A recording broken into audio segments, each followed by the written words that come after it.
Buenas tardes, perdón ahí por los pequeños problemitas y la idea es compartir con ustedes muy rápidamente la experiencia que hemos tenido acá en Brasil. En particular, no hablar de los datos de la pandemia, porque yo creo que son bastante conocidos, incluso estamos haciendo una competición entre cuáles son los países que peor manejan la situación, entre Estados Unidos y Brasil. Entonces, no voy a entrar mucho en los datos específicos nacionales, pero tratar de presentar algunas cuestiones que me parecen que pueden ser relevantes para una discusión como esta. Lógico que inicialmente ya hemos pasado infelizmente de más de 4 millones de casos y más de 120.000 muertos, lo que es una situación muy grave, pero dentro de esta situación de enorme calamidad sanitaria hemos de alguna manera tratado de hacer frente a la crisis. Entonces, lo que yo voy a presentar ahora es la situación de cómo ONA ha hecho, ha tratado de hacer frente a una situación como se ha visto acá en Brasil y de qué manera hemos tratado de hacer la presentación. Entonces, inicialmente voy a abordar tres tópicos, esta introducción muy rápida que estoy haciendo en función un poco también del retraso, y las acciones de ONA en la pandemia y los estudios que hemos hecho acá en Brasil de prevalencia de la COVID-19, que yo creo que iluminan un poco mejor la situación que ha pasado en Brasil. Primero, muy rápidamente, dejar claro que ONA ya ha ultrapasado más de 900 organizaciones acreditadas en Brasil, en todo el territorio nacional, con sus tres niveles, ¿no?, de clasificación, normalmente un tercio, un tercio, un tercio. O sea, hemos mantenido la fidelidad del sistema de salud, más del 50%, 52% de las organizaciones acreditadas son hospitales, pero tenemos de todos tipos de organizaciones prestadoras de servicio de salud, y con eso hemos mantenido los estándares. Hasta el año pasado llegábamos a más de 1.000 evaluaciones por año para certificación, mantenimiento y elevación de nivel, y con eso este año vimos toda esta situación afectada, más de 500 evaluadores certificados por año, todos los años, y este año, y un poco lo que les quiero hablar es la situación un poco que hemos enfrentado justamente para dar cuenta de mantener un poco la actividad frente a una situación de tamaño desafío en un país como Brasil. Entonces, las primeras acciones de ONA en la pandemia han sido fundamentalmente dos cosas que yo creo que es importante. ¿Me escuchan bien? ¿Están todos viendo mi pantalla? Solo para Muy bien, chequear. Fabio. Vamos muy Va. bien. Gracias. Entonces, la primera gran acción que tuvimos fue el control de calidad de contenido y las publicaciones, porque hemos trabado una lucha contra las fake news en Brasil, porque infelizmente varias, inclusive organizaciones mafiosas casi, han organizado un esfuerzo sistemático de fake news en Brasil para confundir a la gente, minimizar la crisis, negar la gravedad del problema sanitario. Y bueno, ONA se ha puesto en una posición de llevar a su comunidad y a todas las organizaciones y a la gente que consulta nuestro sitio web de calidad de información que la gente pueda orientarse. Entonces, a partir de marzo, empezamos este esfuerzo de buscar las mejores informaciones para poder, se ha trabado de nuevo para poder Mira presentar, abajo. Ah, ahí está. ahora sí, la mejor calidad de la información.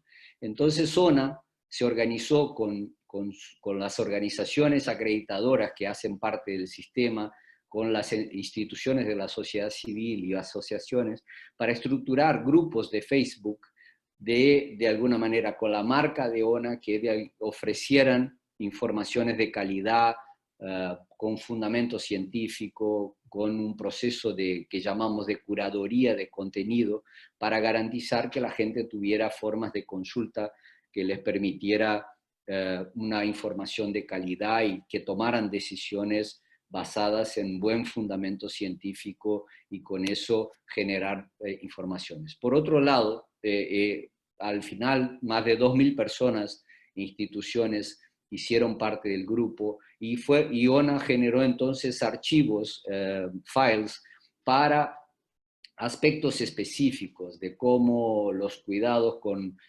los trajes especiales al inicio, las maneras de trabajar el día a día en las organizaciones de salud, posts con informaciones actuales, orientaciones de cuáles serían los sitios web para consulta confiables, serios, que dieran justamente las medidas más adecuadas para buscar que la gente tuviera una información y que no se confundiera infelizmente con la baja o por lo menos la intención de confundir que se vio en la internet y de alguna manera promovida por algunos grupos políticos y algunos grupos de interés acá en Brasil. Entonces pasamos a sacar semanalmente comunicados donde se dieran a todos los stakeholders, a todas las partes interesadas que de alguna manera forman la comunidad de acreditación y de seguridad del paciente, noticias, email marketing, pop-ups, o sea, de tal manera que la gente supiera que tendría en ONA siempre, si no teníamos la respuesta, por lo menos la íbamos a investigar, la íbamos a buscar en lugares de alta calidad internacional. Contamos mucho también con el apoyo de ISCUA para justamente dar esta calidad de la información en un momento de altísima tensión y de mucha confusión en el medio acá en Brasil. Creamos también desde febrero el Comité de Riesgo de ONA, que de alguna manera congregó estas personas y organizaciones para hacer las discusiones y coordinar el trabajo de cómo íbamos a enfrentar esta situación. Entonces, fuimos sacando los comunicados con un padrón oficial, con una manera de que la gente pudiera ver que esto tiene fundamento, hay incluso cuidados editoriales para que no fueran ni copiados, ni falseados, ni de alguna manera, y tuvimos el cuidado de mantener un modelo que permitiera con que la gente tuviera una fuente fidedigna para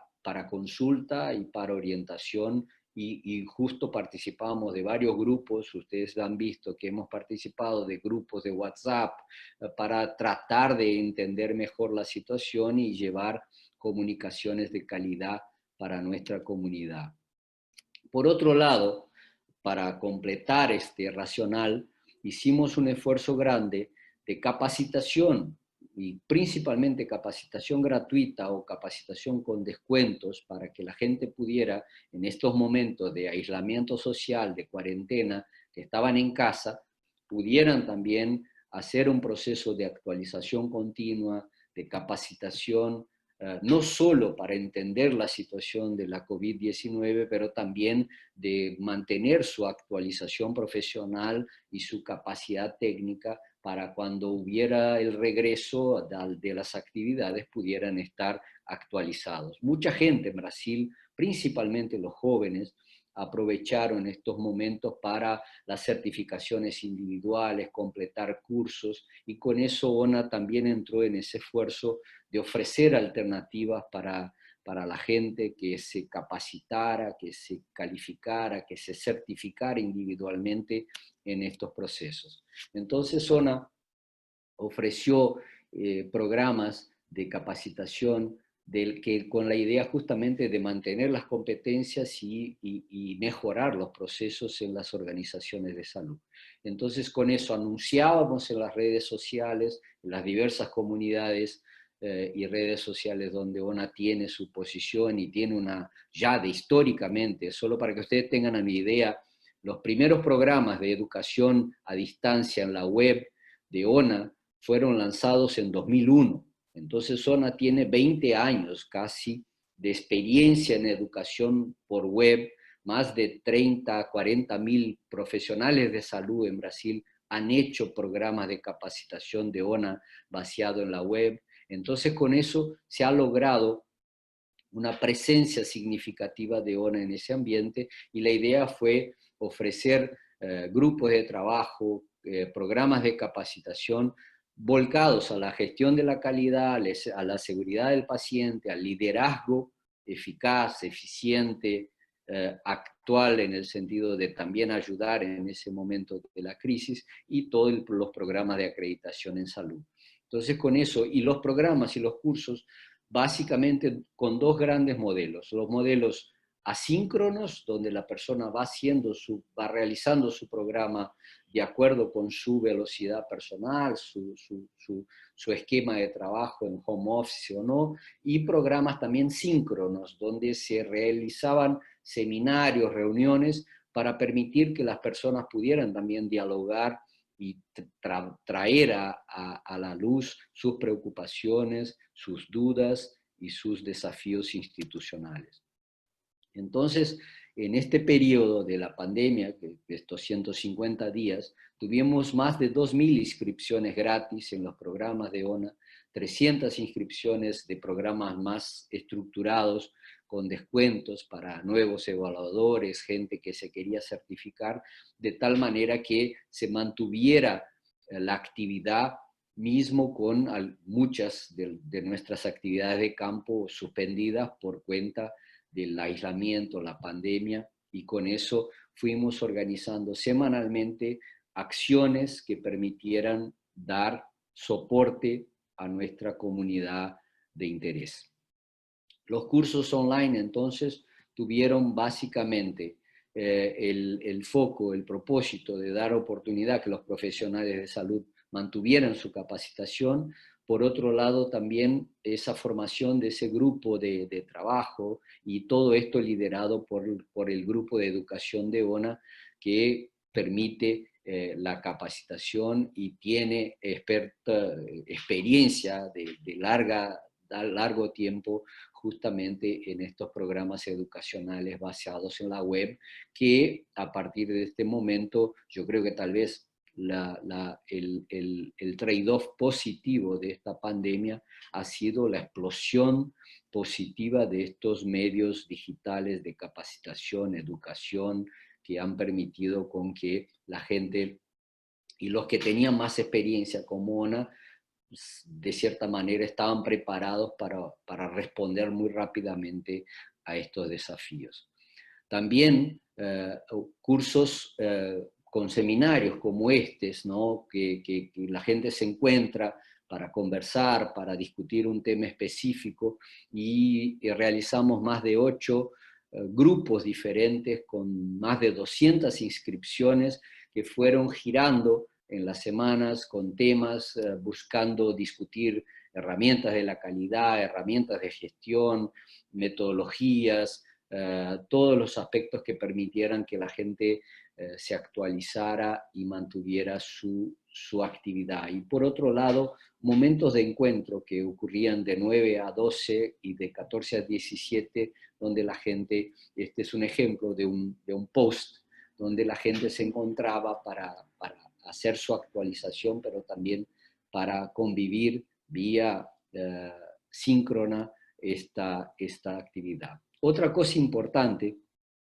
fueron ciclos de webinar que desarrollamos en colaboración con la Federación Brasilera de Administradores Hospitalares y la Asociación Portuguesa de Administradores Hospitalares, y GPS, que es una empresa de comunicación y branding que nos apoya en toda la actividad de relacionamiento y marketing, y con eso estructuramos un webinar en colaboración con los portugueses, que permitieron hacer casi semanalmente discusiones específicas sobre estrategias para el liderazgo eficaz, estrategias de mantenimiento de la calidad y seguridad del paciente en la pandemia y post-pandemia, reinvenciones, reinventando el hospital en este momento de COVID, residencias médicas, cómo se pasa y cómo se mantienen los programas de residentado médicos, telemedicina y transformación digital,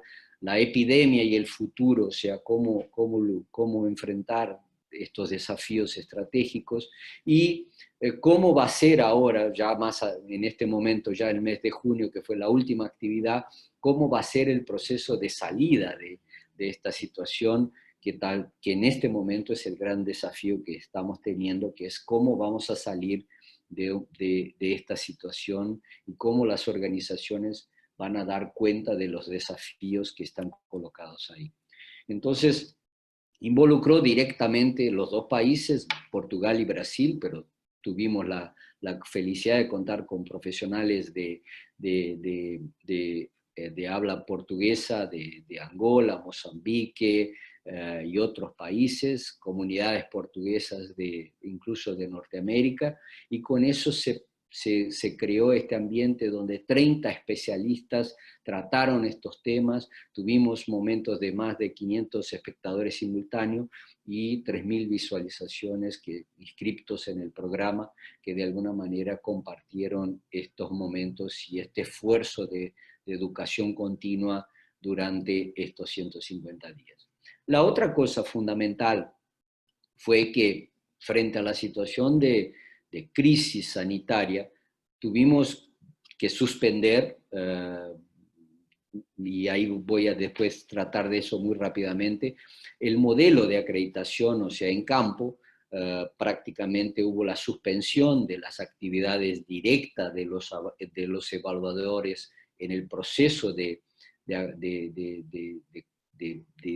visita a las instituciones, y con eso tuvimos que definir modelos de mantenimiento de la acreditación y la certificación y la calidad a través de estos recursos remotos digitales. Entonces, en ese momento creamos, y esto ya voy a mostrar después el periodo, pero prácticamente de abril para acá, todo el trabajo empezó en marzo, de elaboración de la metodología para realizar evaluaciones en modelo remoto, y esto lo discutimos incluso con otras organizaciones acreditadoras de otros países y con IEA de ISCUA, establecer los estándares y normas, las directrices estratégicas y cómo ejecutar una buena evaluación remota siguiendo nuestra metodología, ¿no? Entonces todo esto con el colegio de las organizaciones acreditadoras para hacer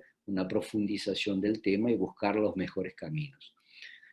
Para participar de este proyecto, el equipo técnico de ONA, el Comité de Calidad y Riesgo de ONA, el Consejo de Administración de ONA, las instituciones acreditadoras que son parte del sistema de acreditación brasilero, los evaluadores del sistema también tuvieron voz y contribuyeron de forma muy significativa para estas discusiones, y profesionales y organizaciones de salud de Brasil, de asociaciones que de alguna manera contribuyeron para definir este modelo que permitiera mantener el sistema activo y presente en las organizaciones prestadoras de servicios de salud de Brasil, y no interrumpir el proceso de mantenimiento y sostenimiento de la calidad que se ofrece al paciente. Entonces, esto no voy a entrar en detalles, pero son las etapas del proyecto que empezó en marzo y fue finalizado en mayo. Justamente en mayo, durante el mes de abril, se hicieron las pruebas de campo, entre comillas, ¿no? El campo en el sentido de que se hicieron evaluaciones remotas en 19 instituciones que se propusieron, necesitaban hacer sus mantenimientos y sus verificaciones, y hicimos las pruebas de campo, ese campo digital, y de alguna manera pudimos comprobar la validad del modelo y del sistema, y a partir de fines de abril, inicio de mayo, durante el mes de mayo, se oficializó en ONA el modelo y la norma orientadora del proceso de evaluación, que de alguna manera normatiza y define cómo se hacen los procesos a partir incluso de referencias internacionales de ISO y de ISCUA, que permitieron que definiéramos un modelo que garantizara la sostenibilidad y la calidad del proceso de evaluación de campo, utilizando estos medios digitales, registros digitales, el proceso de control y de visitación a las instituciones que necesitaban hacer su proceso. Lo más importante también fue que esto ha fructificado en una norma, que ahora es una norma permanente del sistema, y que la idea fue que aprovechar las experiencias de la pandemia y hacer con que este proceso se diera realmente para las organizaciones. La única cosa ahora que todavía no está autorizada por ONA por vía remota y a distancia es la primera etapa del proceso de certificación, o sea, la primera evaluación con fines de certificación todavía no está autorizada, pero todas las etapas que permiten el control, la recertificación, el mantenimiento, ahora tienen una alternativa digital para garantizar que se mantenga el proceso de campo y el tonus del sistema de alguna manera no se perdiera con justamente estas cuestiones del aislamiento y la cuarentena, ¿no? Entonces, en 2 meses de trabajo se logró un nuevo marco normativo, se realizaron 19 pruebas, o sea, de campo, como dije, ese campo digital, con tests, definiendo las mejores herramientas, los momentos de chequeo, y con eso 100% de las evaluaciones fueron acompañadas por el equipo técnico de ONA y los representantes de ese grupo de trabajo, de tal manera a dar la tranquilidad y la seguridad que necesita un sistema como este, que se basa en la credibilidad y el respeto por parte de la sociedad de que las cosas se están haciendo bien y se están haciendo de acuerdo con las mejores prácticas en términos metodológicos y en términos de seriedad y calidad del proceso. Con eso ya fueron realizadas más de 230 agendas y visitas virtuales en este periodo, lo que ha permitido que el modelo y el sistema siga funcionando de manera activa y de manera eficaz. Entonces, rápidamente, esta es la primera etapa de mi presentación. Y no sé, Ezequiel, si te parece hacer preguntas ahora y después paso al segundo aspecto, que es el aspecto de los estudios de prevalencia de la pandemia. ¿Cómo te parece? ¿Cómo querés conducir? Mira, ¿Hola? sí, hola, hola. Preguntas no Voy tenemos a, muchas voy a, ahora. voy a descompartir acá para que quede más fácil, Sí. porque después mi idea era hacer una Sí, rápida presentación de sí. las cuestiones de los estudios de prevalencia de COVID, que yo creo que dan un escenario un poco de la situación, que yo creo que son preguntas que tenemos que afrontar los especialistas y los profesionales de salud, justamente con cuestiones que estamos descubriendo con estos estudios que se están haciendo en Brasil. Esta semana justamente estamos en una etapa de colecta de datos de campo epidemiológico, y justamente la semana que viene yo les voy a compartir un nuevo relatorio de esa investigación que quería presentar rápidamente ahora. Entonces, Bien. ¿cómo te parece? Sí. Mira, si por ahí el tema es diferente o complementario, en principio diría que Es que ahí en yo voy a realidad hablar más preguntar ahora sí. de la Sí, COVID, de la pandemia y sí. de algunos aspectos que Yo- nos interesan Mira, compartir. Verónica Torres pregunta, bueno, que luego mencionaste, pero por ahí te expandas un poco más el tema de las evaluaciones remotas.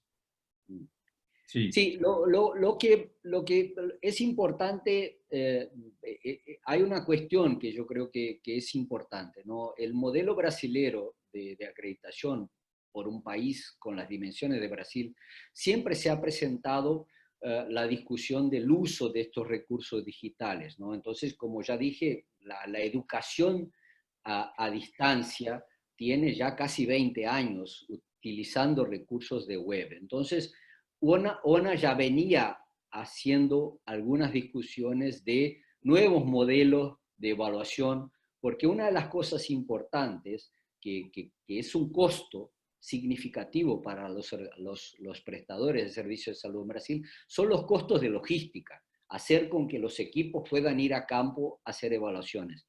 Entonces eso el Consejo de ONA ya lo venía discutiendo, que teníamos que pensar alternativas para hacer más accesible la acreditación a los servicios menores, a los servicios más distantes. Solo para ejemplificar, por ejemplo, tenemos una gran concentración de servicios acreditados en Brasil en las regiones sureste y sur, que son las regiones más desarrolladas, las regiones metropolitanas mayores, y a lo largo de los años siempre hicimos un gran esfuerzo para llegar a la región amazónica, al nordeste. Esto ha pasado ahora en los últimos 10 años, pero nunca la cobertura tiene el equilibrio que nos gustaría de tener una presencia más fuerte en las regiones donde el sistema de salud es más frágil, ¿no? Porque Claro. el gran problema de Brasil es justamente la iniquidad que se da incluso por la distancia, la falta de acceso, ¿no? Entonces, ONA ya venía discutiendo. Entonces, cuando se dio esta situación de la pandemia, se precipitó esta discusión de las evaluaciones remotas y hacer con que se lograra dar acceso de forma confiable, de forma fidedigna, para que las organizaciones pudieran hacer su testimonio, su presentación de evidencias de forma consistente. Entonces se organizó la metodología para dar respuesta a este desafío. Pero lo importante es decir que ya veníamos en una discusión no adelantada, pero por lo menos colocada de estas cuestiones de los métodos remotos, ¿no? Perfecto. Y Silvina Müller pregunta, en general, digamos, a través de los estándares de ONA, si podías dar una descripción general de los servicios de enfermería que son evaluados. Sí, es que de acuerdo con la organización, ¿no? Porque los hospitales tienen su norma de evaluación, ¿no?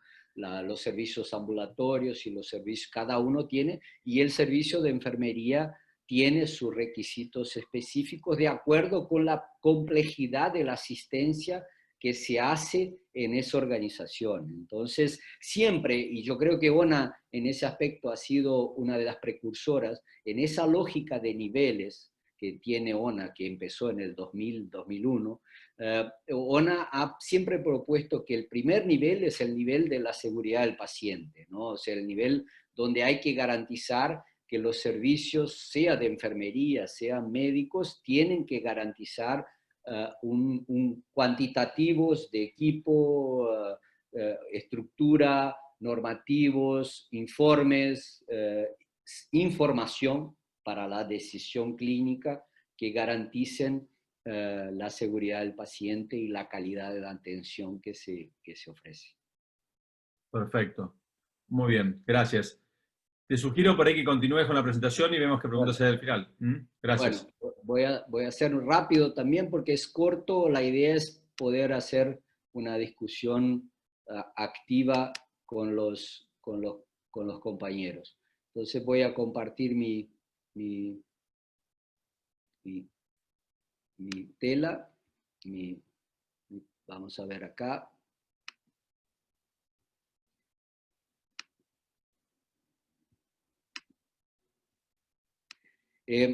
¿Están viendo ahora? Se ve perfecto.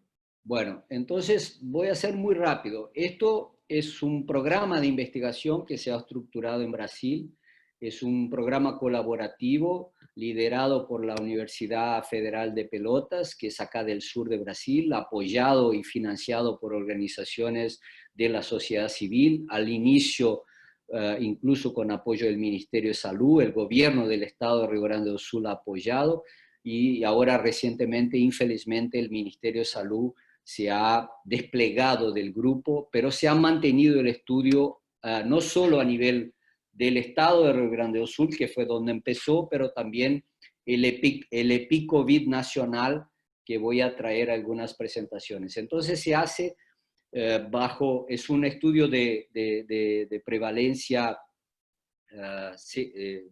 prevalencia de muestras de sangre, ¿no? de la población, y que en este momento ya está en la 7ª etapa, ¿no? Estamos en este momento, esta semana, haciendo la colecta, terminó la semana pasada y esta semana salen los datos de la 8ª etapa, y lo que les voy a presentar rápidamente son estas 7 etapas que se han realizado y que a lo largo de estos meses yo le he compartido ahí en el grupo de WhatsApp que estamos participando. En el caso de Río Grande do Sul son 9 ciudades que son las principales regiones metropolitanas del estado. En Brasil son 133 ciudades, regiones metropolitanas que concentran el 90% de la población, y con eso logramos una representatividad en el caso de Río Grande do Sul con estas 9 ciudades de los 11 millones de habitantes, y del resto del país también. Se hacen 4.500 tests en el caso de cada etapa acá en el estado de investigación y de prevalencia de COVID-19 en la población, y en la última etapa llegamos a una población con anticuerpos en agosto de 1,2% de nuestra población, o sea, un infectado para cada 82 habitantes, un volumen de casos de 140.000 aproximadamente. Y esa es una cuestión que yo quería dejarles para pensar. Todavía, y si miran este gráfico, la evolución de la prevalencia, pero una prevalencia muy baja, y eso es increíble, pero todavía en Brasil, en las regiones metropolitanas, donde se ha llegado a niveles más elevados, no se ha llegado ni al 20%, un poquito más, 22%, tal vez ahora en esta etapa se pueda medir si ha llegado un poco más, pero es donde tuvimos las peores crisis, que son, por ejemplo, en la región norte, Manaus, Amapá, no llega al 25% de la población la prevalencia de los exámenes de COVID-19, lo que todavía deja un gran desafío para nosotros, que es el riesgo de nuevos brotes y de una cuestión de cómo se comporta la inmunidad de las personas al virus, ¿no? Entonces, si uno mira las etapas, se ve la clara evolución del aumento lógico de la prevalencia, pero todavía una prevalencia muy baja para el pico de la crisis, porque si ustedes ven, nosotros llegamos al pico acá en el estado de Río Grande do Sul en julio, y en las últimas 5 semanas hemos estado en el plató arriba y ahora entramos a caer. Entonces, probablemente en esta colecta vamos a ver que haya duplicado, pero vamos a llegar al 4% de la población con marcadores inmunológicos de contaminación por el virus, ¿no? Lo que es muy, muy preocupante, ¿no? Porque uno ve, por ejemplo, en cada etapa pocos casos identificados, y para que vean en Brasil cómo se da, estas son las ciudades que son investigadas en cada etapa. Se hacen más de 30.000 pruebas en cada una de las etapas, y ven que la prevalencia nacional en Brasil no llega a 4%. O sea, es una cuestión muy, muy curiosa. Otro aspecto que hay que destacar es que los domicilios donde se identifica un caso positivo que se va a computar en el cálculo, se hace las pruebas de todos los familiares que viven en ese domicilio en la investigación. Y lo más interesante es que el 33% de la gente que vive en los domicilios dan positivo y 67% dan negativo. O sea, lo que llama la atención es que mismo en ambientes muy concentrados, en la casa, todavía hay algún tipo de resistencia o alguna situación que vamos a tener que entender a lo largo del tiempo, donde la gente mismo frente a una persona con el virus no se contamina. Entonces vamos a tener que a lo largo del tiempo ir descifrando estos misterios que nos coloca la COVID-19. Entonces acá muestran la situación y la relación entre el aislamiento social y el crecimiento de la prevalencia. O sea, la primera etapa había un 20% de gente que salía todos los días de casa, el casi 60% de gente que salía para actividades esenciales y el 21% que solo quedaban en casa. En la última etapa ya tuvimos un 32% de la gente, 33% de la gente saliendo todos los días de casa para trabajar, para sus actividades, el 54% para actividades esenciales y el 12%, 13% de siempre en casa. Entonces eso muestra que a medida que hubo una reducción del aislamiento, de alguna forma hubo un esparcimiento del virus, y acá no voy a entrar en detalles, pero están los datos de todas las etapas que les haré llegar esta semana a Ezequiel y a los colegas de la octava etapa del estudio que va a salir ahora esta semana y que muestra justamente cómo a lo largo del tiempo se ha reducido proporcionalmente la población en aislamiento en relación a la población que sale diariamente a su casa, de su casa para el trabajo y sus actividades. Entonces, en la última muestra, que es lo que le estoy presentando, lo importante que hubo fue que la prevalencia en Río Grande do Sul, que es el estado más al sur del país, había pasado el 1%. En este momento, en esta colecta ahora, vamos a ver cuál será el resultado, pero de todas maneras lo que nos preocupa es que es muy baja la prevalencia, mismo en un escenario de caída de los casos y de los muertos. O sea, en este momento, tanto en Brasil como en Río Grande do Sul, se observa que se ha pasado ya del plató y estamos en un proceso de reducción de casos y de alguna manera se estima que de algún modelo por lo menos que minora el problema de la pandemia en Brasil, ¿no?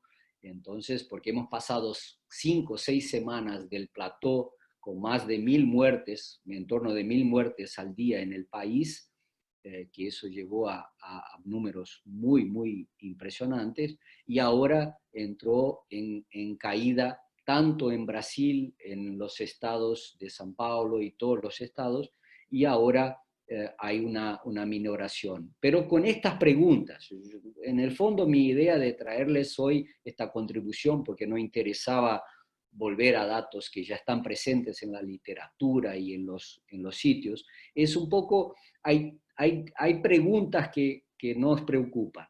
Primero, este fenómeno de domicilios con gente enferma y contaminada, que el 70%, el 65% de las personas tienen contacto con el virus y no hacen marca inmunitaria. Entonces, probablemente tienen algún tipo de resistencia que todavía no logramos explicar.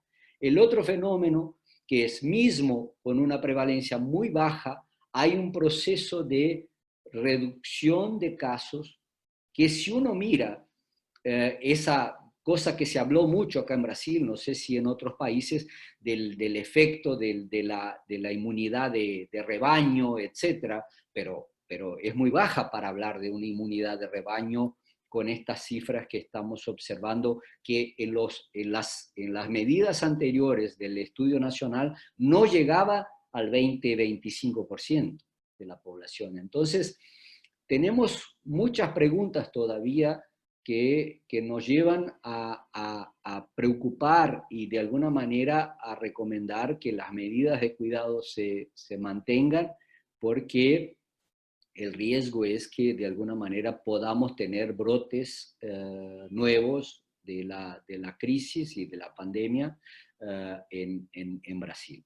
Otra cosa importante es que, felizmente, con toda esta dificultad que hemos tenido en el país, el sistema de salud ha resistido. O sea, hemos logrado prácticamente tuvimos 1 o 2 estados que tuvieron casos de muertos en casa sin asistencia, fueron muy, muy restrictos. El sistema ha logrado asistir a la gente, dar el debido cuidado hospitalar a los pacientes con COVID. O sea, entonces era un poco para que ustedes tuvieran una visión y pudiéramos compartir en estos minutos que nos restan. ¿Ok? Muchas gracias, Ezequiel. Gracias. Bueno, hay algunas preguntas, por ahí tienen más que ver con la acreditación todavía, voy viendo un poco el chat. Luz Maritza Hernández pregunta, ¿cuál ha sido el seguimiento y evaluación al eje humanización en el servicio realizado en la pandemia? Porque cree que ha sido afectado, particularmente en Colombia y en el mundo, ¿no? Sí. Sí, lo que hay muchas cosas que son preguntas que vamos a tener que responder a lo largo de los meses, ¿no? Lo que hemos tratado fue de mantener el sistema en sus actividades y crear mecanismos digitales de colaboración e incluso convivencia, o sea, que la gente pudiera encontrarse por estos medios, ¿no? Ahora, una respuesta para cómo se han mantenido estos programas de humanización que dependen mucho de la calidez del contacto, etcétera, yo no sabría decirle con claridad lo cuánto han sido afectados, y mi visión es que probablemente van a tener alguna afectación significativa, pero no sabría darte un dato concreto porque no tenemos, como en este momento no tenemos medida, porque lo que hemos tratado fue de mantener el espíritu del modelo de acreditación a través de los recursos remotos y digitales, buscando hacer lo más eficaz posible. Pero esto lo vamos a poder medir dentro de algún tiempo cuando retrospectivamente podamos ver las comparaciones entre las medidas presenciales y las no presenciales, que tendremos que pasar la epidemia, la pandemia, para poder hacer comparaciones entre un modelo y otro, ¿no? Porque infelizmente en este momento tuvimos que cambiar de modelo, ¿no? Y que no permite evaluar. Bien. Después, Virgilio, gran amigo de Argentina, Petungaro, pregunta si la acreditación incluye una filmación del sitio, además de la documentación. Y agrego una pregunta de Verónica Torres que dice si se ha mantenido el sistema de acreditación de medición de indicadores, digamos, ¿no? Sí. De vuelta, ¿cómo hacen lo remoto y cuánto se ha mantenido el sistema de acreditación, ¿no? Sí. Sí. El sistema de indicadores, como se colecta permanentemente, se mantuvieron. O sea, lo que fue muy afectado fueron las actividades en campo, o sea, en presente, digamos así, donde los evaluadores se presentaban en las instituciones para hacer sus visitas y acompañamientos, ¿no? Pero el modelo usó de todos los recursos posibles que la tecnología de alguna manera nos ofrece para poder marcar y registrar las evidencias lo más próxima posible de la situación de una persona en campo haciendo sus visitas y sus inspecciones, vamos a decir así. Entonces, a través de los recursos digitales, sea filmación, sea la interacción vía chat, vía recursos de teleconferencia, se fueron haciendo los registros, y por otro lado enviando documentos y evidencias, incluso filmográficas, de la situación actual, de la situación y de los momentos digamos así, de los momentos más importantes de cada uno de los sectores de la organización. Y por eso incluso que se decidió no hacer primeras evaluaciones, porque se parte del presupuesto que en la primera hay un componente, digamos, de reconocimiento de la organización. Las otras posteriores, los equipos de los evaluadores ya conocen a la organización, tienen memoria, tienen registro, tienen indicadores, entonces con eso saben cuáles son los puntos más críticos para garantizar que la evaluación sea sostenible y que de alguna manera mantenga los padrones y la calidad, ¿no? Bien. Por eso no autorizamos todavía nuevos inscriptos en el sistema vía evaluación remota. Bueno, gracias. Nos quedan un par de minutos, así que Ricardo Herrero de Argentina, se dirige el ITAES. Él menciona que han mantenido relacionado con etapa de mantenimiento y alistamiento, que es la preparación, para todo lo que tiene que ver con análisis de evidencia, y digo que van a seguir avanzando con indicadores de calidad y, digamos, y visitas virtuales con un operador experto controlada remoto por un segundo operador, ¿no? Así que son mecanismos... Sí. Ellos mencionan que tal vez no puedan llegar a un dictamen necesariamente en esta etapa. Y No, después, para ir terminando, también había otra pregunta de Carlos Campoverde de Perú, que nos pregunta si ONA tiene algún acuerdo con la FABH, que no sé qué es, le estuve preguntando pero no me contestó. Es la Federación Brasilera de Administradores Hospitalares. Tenemos muy buena relación. Qué bueno que vos lo sabías. Sí. La federación que incluso colaboró con nosotros en los webinars internacionales. Ok, perfecto. Disculpe la mensaje.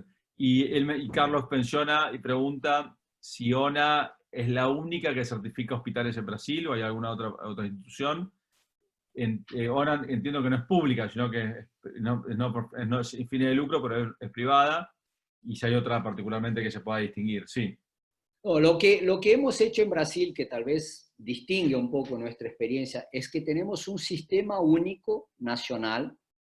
Los estándares y los procesos de evaluación son dictados por ONA a partir de esta colaboración, pero otras organizaciones se habilitan junto a ONA para hacer la evaluación de campo. Entonces, ONA tiene hoy 6 instituciones acreditadoras habilitadas por ONA para hacer actividades de certificación y recomendar los certificados de ONA. ONA no va a campo. ONA define el modelo de forma colaborativa nacional y cuando empezó hace 20 años atrás, nosotros fuimos habilitados por el Ministerio de Salud, por la Agencia Nacional de Vigilancia Sanitaria de Brasil, que tienen la normatividad que responde por la habilitación de los servicios de salud en Brasil y por el Sistema Federal de Habilitación de Servicios de Salud de Brasil, y con eso ONA quedó como gestora del sistema brasilero de acreditación. Y ONA habilita instituciones que usan su metodología para hacer el proceso de campo de evaluación, y tenemos mucha colaboración incluso con certificadores ISO, con organizaciones que se han creado específicamente por el sector salud para hacer la acreditación. Entonces creamos un espacio de colaboración para que se promoviera la calidad y la acreditación y la seguridad del paciente en un país del tamaño como Brasil. No tendríamos nunca la capacidad de llegar a 1000 instituciones como tenemos hoy si no creáramos un sistema en red que pudiera tener brazos en las diversas regiones del país, que pudiera operar nacionalmente y que tiene que ser abierto y colaborativo. Entonces, por eso ONA no compite con sus organizaciones. ONA coordina el sistema, genera el modelo, lo crea compartido incluso con las autoridades sanitarias, las organizaciones acreditadoras, y de alguna manera ofrece ese sistema para el país. O sea, nosotros no hacemos la actividad de campo directamente, pero coordinamos eso junto con nuestra comunidad de conocimiento. Perfecto. Bien, bueno, vamos a terminar ahora. Tengan presente que, bueno, este webinar coordinado entre ISCUA y CLICS está grabado por si quieren verlo otra vez. Bueno, Fabio es súper dispuesto, si tienen que hacer alguna consulta de forma directa después a él, no tiene mayor problema. Les agradecemos su participación. Les pedimos disculpas nuevamente por el pequeño atraso. Y bueno, la próxima fecha, que es a principios de octubre, este seminario será dado por la gente de SOCAS, la Sociedad Chilena de Calidad Asistencial, por Giovanna Gutiérrez o quien ellos dispongan. Así que bueno, muy atentos, saludos a todos los participantes y gracias por sus preguntas. Yo le hago llegar y Ezequiel, yo te hago llegar el material de la etapa de PICOVID que está saliendo esta semana, que va a actualizar los datos. Y lo colgamos tanto en la página de ISCUA como en la página del foro. Bueno, gracias a todos y thanks, Katrina, for your support. Bueno, Thank muchas you. gracias. Bye. Hasta luego. Thank you very much. Adiós. Gracias.